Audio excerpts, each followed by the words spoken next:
Muling nangako ang mga Israelita na tutuparin nila ang kasunduan ng Diyos. Ika-24 na kabanata.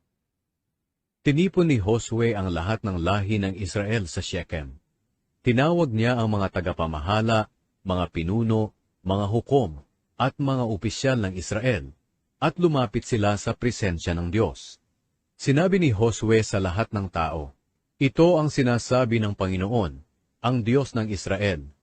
Noon ang mga ninuno nyo ay nakatira sa kabila ng ilog ng Euphrates, at sumamba sa ibang mga Diyos-Diyosan. Isa sa kanila ay si Tera na ama ni na Abraham at Nahor, pero kinuha ko si Abraham sa lugar na iyon, at pinapunta papunta sa lupain ng Kanaan, at binigyan ng maraming lahi. Naging anak niya si Isaac, at naging anak naman ni Isaac sina Esau at Jacob. Ibinigay ko kay Esau ang kabundukan ng Seir bilang bahagi niya, pero si Jacob at ang mga anak niya ay pumunta sa Ehipto. Pagkatapos isinugo ko sina Moises at Aaron sa Ehipto, at pinadalhan ko ng mga salot ang mga Ehipsyo, at inilabas roon ang inyong mga ninuno. Pero nang makarating ang mga ninuno nyo sa dagat na pula, hinabol sila ng mga Ehipsyo na may mga kabayo at mga karwahe. Humingi ng tulong sa akin ng inyong mga ninuno, at nilagyan ko ng kadiliman ng pagitan nila at ng mga Ehipsyo. At nilunod ko agad ang mga Ehipsyo sa dagat. Nakita mismo ng inyong mga ninuno ang ginawa ko sa mga Ehipsyo, at tumira kayo sa disyerto ng mahabang panahon.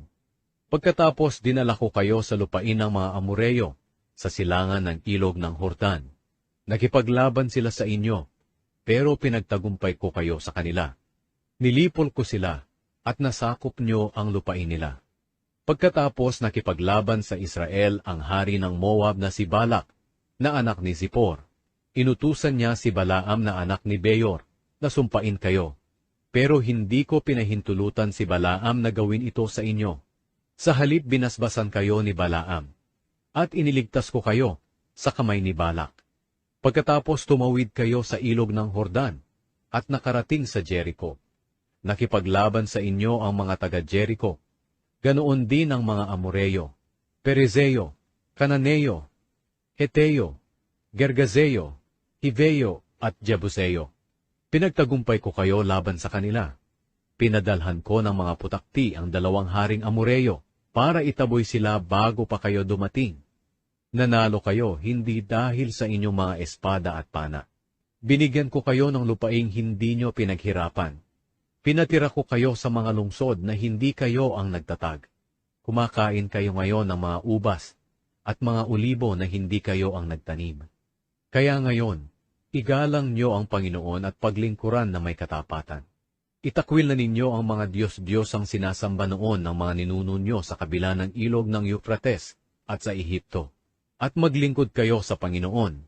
Pero kung ayaw nyong maglingkod sa Panginoon, mamili kayo ngayon sa araw na ito, kung sino ang paglilingkuran ninyo. Maglilingkod ba kayo sa mga Diyos na pinaglilingkuran ng mga ninuno nyo sa kabila ng ilog ng Euphrates, o sa mga Diyos ng mga Amoreyo, na ang lupain ay tinitirhan nyo ngayon? Pero para sa akin at sa pamilya ko, maglilingkod kami sa Panginoon. Sumagot ang mga tao, "Wala sa isipan naming tumalikod sa Panginoon at maglingkod sa ibang mga Diyos. Ang Panginoon na ating Diyos mismo ang naglabas sa atin at sa mga ninuno natin sa pagkaalipin doon sa Ehipto. Nakita rin natin ang mga himalang ginawa niya. Iningatan niya tayo sa paglalakbay natin sa mga bansang dinadaanan natin. Itinaboy niya ang mga Amoreyo at ang ibang mga bansa na naninirahan sa mga lupaing ito. Kaya maglilingkod din kami sa Panginoon, dahil siya ang Diyos namin."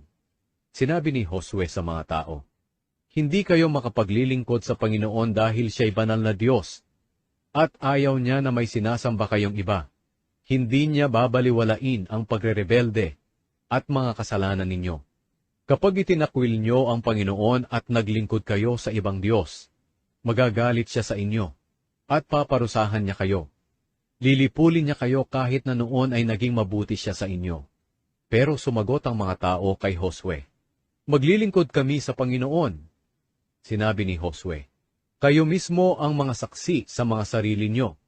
na pinili ninyong paglingkuran ang Panginoon? Sumagot sila, Oo, mga saksi kami.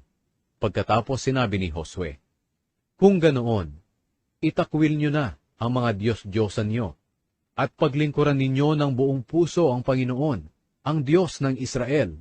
Sumagot ang mga tao, Paglilingkuran namin ang Panginoon naming Diyos, at susundin namin ang mga utos niya.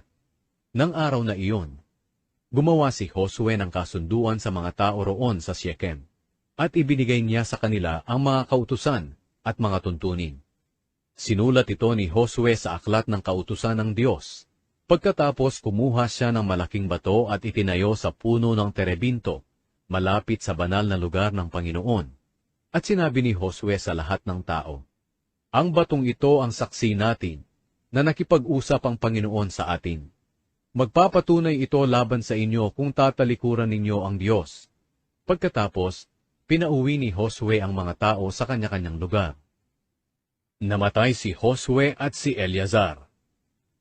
Dumating ang panahon na namatay ang lingkod ng Panginoon na si Josue, na anak ni Nun, sa edad na 110. Inilibing siya sa lupain niya sa Timnath-Sera sa kabundukan ng Efraim, sa hilaga ng bundok ng Gaas. Naglingkod sa Panginoon ang mga Israelita habang nabubuhay pa si Josue. At kahit patay na si Josue, nanatili pa rin sila sa paglilingkod sa Panginoon, habang buhay pa ang mga tagapamahala ng Israel, na nakaranas ng lahat ng ginawa ng Panginoon para sa Israel. Ang mga buto ni Jose na dinala ng mga Israelita mula sa Ehipto ay inilibing sa Shechem, sa lupa na binili ni Jacob ng 100 pilak sa mga anak ni Hamor, na ama ni Shechem. Ang lupang ito ay bahagi ng teritoryo na ibinigay sa mga lahi ni Jose. Namatay din si Eleazar, na anak ni Aaron, at inilibing sa Gibeya, ang bayan sa kabundukan ng Efraim, na ibinigay ni Eleazar sa anak niyang si Phinehas.